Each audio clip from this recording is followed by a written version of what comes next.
Hello guys, এখানে দেখেন অনেক ঠাকুর হচ্ছে। আমরা ঠাকুর নিতে এসেছি। এই সাইডেও ঠাকুর আছে, ছোট সাইজের, বড় সাইজের, বিভিন্ন রকম সাইজের ঠাকুর আছে। আমরা ঠাকুর নিতে এসেছি।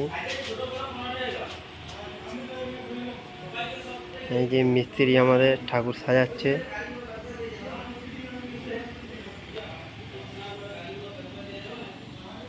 এই দুটি ঠাকুর কমপ্লিট হয়ে গেছে।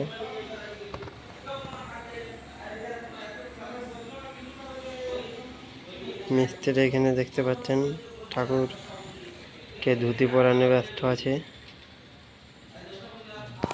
মালপত্র সব ওলগোছ করে ফেলে রেখেছে।